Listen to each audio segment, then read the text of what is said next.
იყო სტუდიაში დავით ქართველიშვილი პარტია ხალხის ძალის წარმომადგენელი. გმადლობთ მოგზაურობისთვის და მოგესალმებით. გავაგრძელებ ამ ხაზს ბატონ დავით.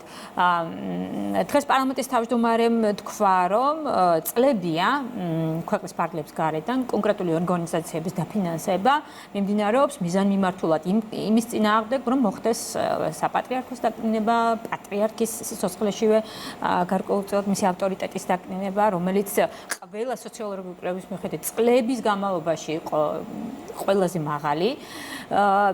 დღეს, როდესაც პატრიარქი გარდაიცვალა, აი რო გითხრათ, რას ებრძვიან ეს ძალები, როგორც ხელისუფლება ამას აბლობს. ებრძვიან ზოგადად ეკლესიის ავტორიტეტს, თუ ებრძვიან ახალი პატრიარქის არჩევის დამოუკიდებლობას, როგორც სინოდს აქვს. აი რა სურთ ამ ძალებს ეხლა დღეს ამოცემულობაში? მოგესალმებით, თია, მივესალმებით ჩვენს მაყურებელს. არაფერი არ იცვლება ამ ქვეყანაში. სიკეთეს ებრძვის ბოროტება, უფალს ებრძვის ლუციფერი და აბსოლუტურად იგივე მოვლენებთან აგვაქვს საქმე, რაც 77 წელს, როდესაც ჩვენი პატრიარქი ილია მეორე ავიდა საპატრიარქო ტახტზე, სულ რამდენიმე დღეში ტროცკისტებმა განახორციელეს ფაქტიურად მისი საპატრიარქო რეზიდენციის ხანძარი წაუკიდეს. ეს არ იყო მცდელობა მისი ფიზიკური განადგურების, ეს იყო სიგნალი, ეს იყო დაშინება, ეს იყო იმ ადამიანის რაღაცა ჩარჩოში და რაღაცა დღის წესრიგში მოყვანა, რომლითაც აი ამ აქტით ეუბნებოდნენ, რომ თლად აი ესე დამოუკიდებელ მოქმედებას ნუელი სისტემისაგან ეს სისტემა გაკონტროლებს და თუ არ დაექვემდებარები, ხვალ შეიძლება იმ რეზიდენციას უფრო დიდი ხანძარი წაეკიდოს. დღეს ნეოტროცკისტების სისტემა ებრძვის იგივეს, ებრძვის ისევ აი იმ უყევ ავტორიტეტს, რაც გააჩნია ამ ქვეყანაში, ჩვენს დედა ეკლესიას, რაც გააჩნია პატრიარქის ფიგურას, არა მხოლოდ სულიერ, არამედ საზოგადოებრივ ცხოვრებაში. ძალიან ეშინიათ, რომ არანაკლებად მძლავრი და ძლიერი ფიგურა მოვა და ჩაანაცვლებს ჩვენ უწმინდეს აი ამ პოსტზე და ფაქტიურად მის ანდერს და დანატოვას გააგრძელებს, რაც ხელს შეუწყობს და გააძლიერებს რას? რა გზითაც მიდის ჩვენი ხელისუფლება, ხომ? ეს არის სუვერენიტეტი, ეს არის დამოუკიდებლობის გაძლიერება, ეს არის ძირითადი აქცენტის გაკეთება საკუთარი ხალხის ინტერესებზე, ეს არის საკუთარი ქვეყნის სუბიექტობის შენარჩუნება. ის, რაც დაკარგა უკვე ევრობიუროკრატიულმა ბრუსელმა დიდი ხანია, რაც დაკარგა დასავლეთის ცივილიზაციის შეგეწოდებულში შემავალმა ძალიან ბევრმა ქვეყანამ. ისინი სუბიექტს აღარ წარმოადგენენ. ესენი არიან აბსოლუტურად სიბოროტის ობიექტები და ძალიან გაღიზიანებულები არიან, რომ აი ამ პატარა საქართველოს ვერაფერს ვერ უკეთებენ. წლების განმავლობაში ვერც სახელმწიფო გადატრიალებით ვერაფრით და ამიტომ სამიზნეში იყო აყვანილი უწმინდესი ილია მეორე, დღეს სამიზნეში არის აყვანილი მისი ვთქვათ შემცვლელი, არ ვიცით ვინ იქნება, მაგრამ ძალიან დიდი ეჭვი აქვს, რომ არანაკლებად ძლიერი პიროვნება იქნება, რომელიც საქართველოს შეუნარჩუნებს დედა ეკლესიასაც ავტორიტეტს და ხელისუფლებასთან ერთად იმუშავებენ იმაზე, რასაც ქვია სუვერენიტეტი, რასაც ქვია დამოუკიდებლობა. ხო, მაგრამ ქართული ეკლესიის ეს ავტორიტეტი, რომელიც ილია მეორეს ყველაზე მთავარი დამსახურება შეიძლება ასე ითქვას, ეს თამამად შეიძლება ითქვას და ამაში მე მგონი მისი კრიტიკოსებიც კი თანხმდებიან, რომ ქართულ ეკლესიას ესეთი ავტორიტეტი და ძალა რო აქვს ქვეყანაში, ეს პიროვნულად ილია მეორეს დამსახურება. ეს დამსახურება გამოჩნდა კიდევაც, რომ ყველა თაობას კარგად აქვს გააზრებული ამ სამძიმარზე მისულ ახალგაზრდებს გულისხმობ.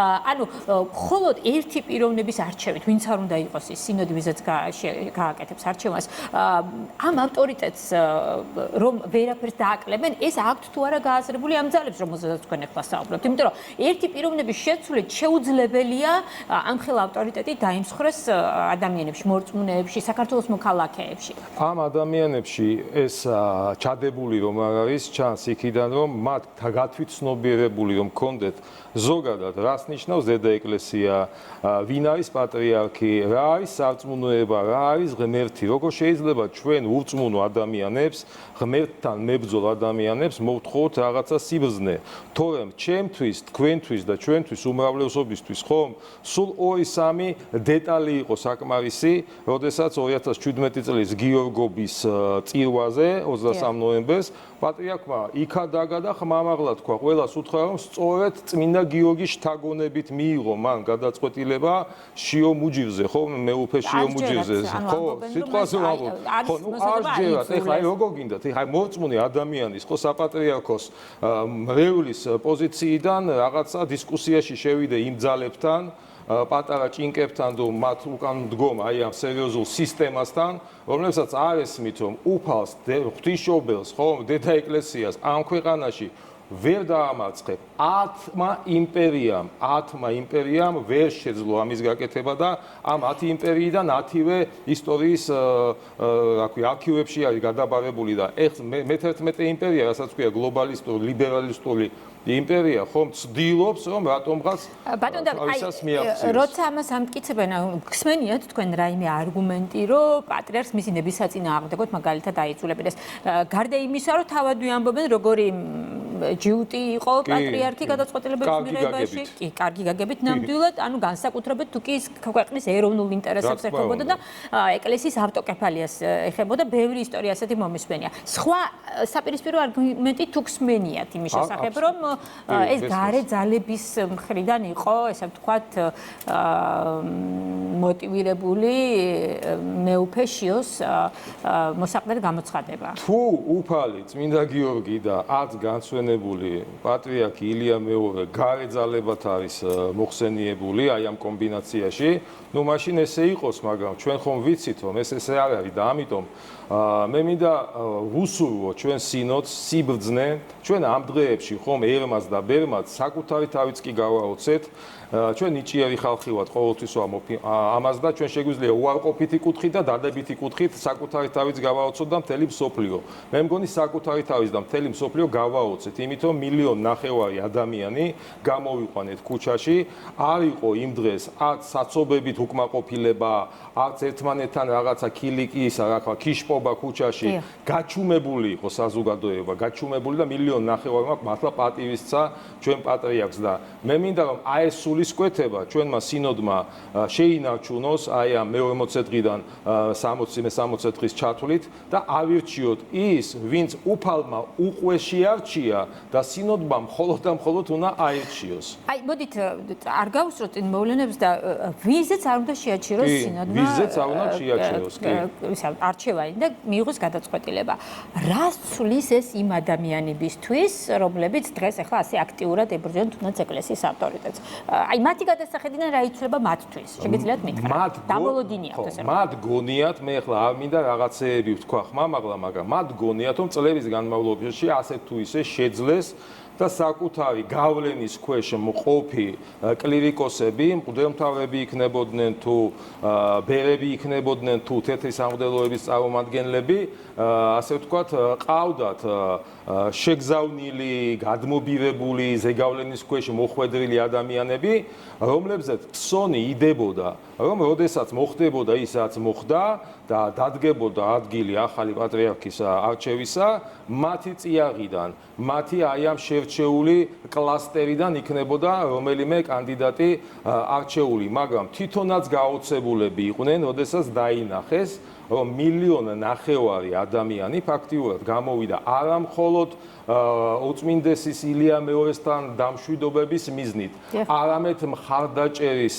ნიშნად იმისა, რომ ყველაფერი, რაც ამ ადამიანმა სიცოცხლეში მოასწრო, დაასახელა, ანდერძი დაგვიტოვა, რომ ეს ყველაფერი უნდა ახსოვდეს აუცილებლად და არა რომელიმე კლანების თუ დაჯგუფებების სურვილი. ამას ხედავენ, ეხლა გაგიჟებულები არიან, არც იციან რა მოიმოქმედონ, აი ამ ეშმაკებს აგდებენ, ასე ვთქვათ, ზოგიერთი მღვდელმთავრების წინააღმდეგ, ცდილობენ რომ არიონ სიტუაცია ახალი პატრიარქის არჩევის პროცესშიც კი.